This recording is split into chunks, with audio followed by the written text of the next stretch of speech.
बेटा हुण सैकंड जो पोजीशन आपां सिੱਖਣੀ ਆ ਉਹ ਹੈਗੀ ਆ when object is beyond centre of curvature.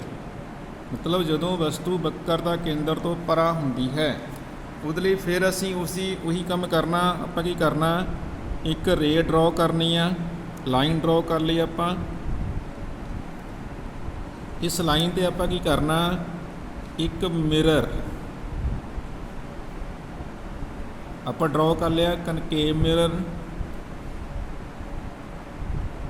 ਇਹ ਸਾਰਾ ਕੁਝ ਆਪਾਂ ਕਨਕੇਵ ਮਿਰਰ ਲਈ ਪੜ੍ਹ ਰਹੇ ਹਾਂ।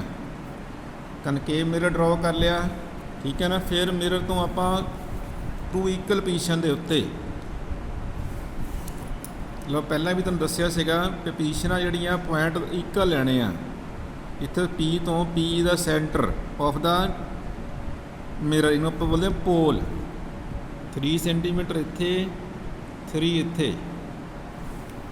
ਇਹ first point is focus, second is C centre of curvature. ਆਪਾਂ ਕਿੱਥੇ ਰੱਖਣਾ ਆਬਜੈਕਟ, ਆਪਾਂ ਕਿੱਥੇ ਰੱਖਣਾ object beyond the centre of curvature. ਅਸੀਂ ਇੱਥੇ ਰੱਖਣਾ ਇਹਨੂੰ, ਅਸੀਂ ਇੱਥੇ ਰੱਖਿਆ ਬਿਯੋਂਡ ਸੈਂਟਰ ਸੀ ਤੋਂ ਪਰੇ ਆ।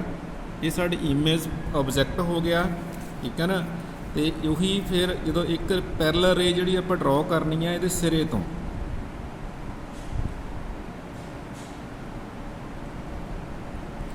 ਜਿਹੜੀ ਇਹ ਰੇ ਆਫ ਲਾਈਟ ਆ, it will as usual it will pass through the focus. ਆਪਾਂ ਨੂੰ ਪਤਾ ਹੈ ਵੀ ਐਨੀ ਰੇ of light that is parallel to the principal axis after reflection from the mirror passes to the principal focus. Second ray of ਆਪਾਂ ਉਹਦੇ ਸਿਰੇ ਤੋਂ we will pass through it the focus।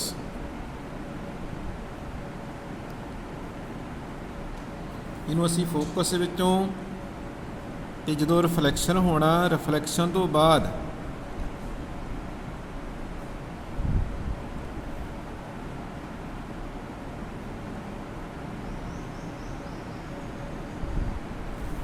ਇਹ ਫਸਟ ਰੇ ਸੀ, ਇਹ ਸੈਕੰਡ ਰੇ ਸੀਗੀ। these two rays after reflection meet at this point। ਇਸ ਪੁਆਇੰਟ 'ਤੇ ਮਿਲ ਗਈਆਂ, ਔਰ ਜਿਸ ਪੁਆਇੰਟ 'ਤੇ ਮਿਲ ਗਈਆਂ ਉਸ ਪੁਆਇੰਟ 'ਤੇ ਕੀ ਹੁੰਦਾ ਆ, ਇਮੇਜ ਬਣਦੀ ਆ, ਠੀਕ ਹੈ ਨਾ। ਹੁਣ ਆਪਾਂ ਕੀ ਦੇਖਣਾ ਇੱਥੇ, ਫਿਰ ਉਹੀ ਆਉਣਾ ਇਹਦੇ ਵਿੱਚ 3 ਪੁਆਇੰਟ। ਫਸਟ ਕੀ ਆ, ਪੋਜੀਸ਼ਨ ਆਫ ਦਾ ਇਮੇਜ।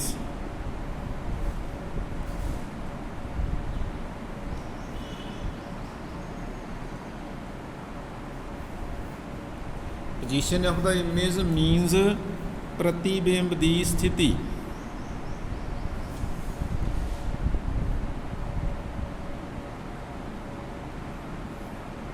ਪੁੱਤ ਜਦੋਂ ਇਹ ਡਾਇਗਰਾਮ ਤੁਹਾਨੂੰ ਪੇਪਰ ਦੇ ਵਿੱਚ ਬਣੀ ਬਣਾਈ ਆਣੀ, ਉਹ ਨਹੀਂ ਪੁੱਛਣਾ ਆ ਵੀ ਇਮੇਜ ਕਿੱਥੇ ਬਣੀ, what is the position of the image, size of the image, nature of the image. ਇਹ ਤੋਂ ਡਾਇਰੈਕਟਲੀ ਪਤਾ ਲੱਗ ਰਿਹਾ ਪੋਜੀਸ਼ਨ ਕਿੱਥੇ ਆ, ਇਮੇਜ ਕਿੱਥੇ ਬਣ ਰਹੀ ਆ, between C and F. F ਅਤੇ ਸੀ ਦੇ ਵਿਚਕਾਰ ਇੱਥੇ ਕਿੱਥੇ ਬਣ ਰਹੀ ਇਹ, ਬਿਟਵੀਨ ਐਫ ਐਂਡ ਸੀ। ਆਪਾਂ ਲਿਖਾਂਗੇ ਐਫ ਅਤੇ ਸੀ ਦੇ ਵਿਚਕਾਰ। ਤੇ ਹੁਣ ਇਹਦਾ ਸਾਈਜ਼ ਕੀ ਆ, ਸਾਈਜ਼ ਆਫ ਦਾ ਇਮੇਜ, ਪ੍ਰਤੀਬਿੰਬ ਦਾ ਆਕਾਰ।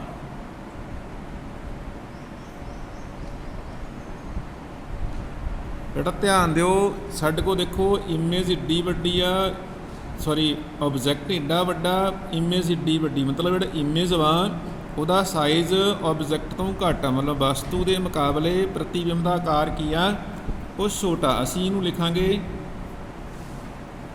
ਡਿਮਿਨਿਸ਼ਡ। ਡਿਮਿਨਿਸ਼ਡ ਲਿਖ ਦਿਓ, ਜਾਂ ਸਮਾਲਰ ਦੈਨ ਆਬਜੈਕਟ, ਠੀਕ ਹੈ ਨਾ। ਆਪਾਂ ਕੀ ਲਿਖਾਂਗੇ, ਵਸਤੂ ਤੋਂ ਛੋਟਾ। ਤੀਸਰੀ ਬੁਰਤ ਫਿਰ ਉਹੀ ਆਪਾਂ ਥਰਡ ਪੁਆਇੰਟ ਇਹਦੇ ਬਾਰੇ ਡਿਸਕਸ ਕਰਨਾ ਹੈਗਾ, ਨੇਚਰ ਆਫ ਦਾ ਇਮੇਜ।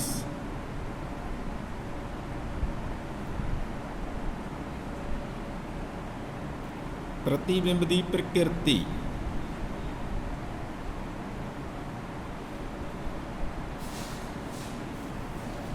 ਪ੍ਰਤੀਬਿੰਬ ਦੀ ਪ੍ਰਕਿਰਤੀ ਕੀ ਆ, ਦੇਖੋ ਇਹ ਉਲਟਾ ਆ, ਉਲਟਾ ਆ ਉਹ ਰੀਅਲ ਹੋਣਾ, ਕਿਉਂਕਿ ਇੱਥੇ ਕੀ ਹੋ ਰਿਹਾ, ਦੋ ਰੇਜ਼, ਇਹ ਰੇਜ਼ ਇਹ ਰੇ ਤੇ ਇਹ ਕਿਰਨ ਤੇ ਇਹ ਰੇ ਕਿਰਨ ਰਿਫਲੈਕਸ਼ਨ ਤੋਂ ਬਾਅਦ ਪਰਿਵਰਤਨ ਤੋਂ ਬਾਅਦ ਐਕਚੁਅਲੀ ਇੱਕ ਪੁਆਇੰਟ 'ਤੇ ਮਿਲ ਰਹੀਆਂ, ਠੀਕ ਹੈ ਨਾ। ਐਨੀ ਇਮੇਜ, ਕੋਈ ਵੀ image that is found by the actually meeting of two rays that is called real image. ਇਸ ਐਕਚੁਅਲੀ ਇਸ ਕਰਕੇ ਹੋ ਗਏ real and inverted. Real and inverted ਇਹ ਮਤਲਬ ਵਾਸਤਵਿਕ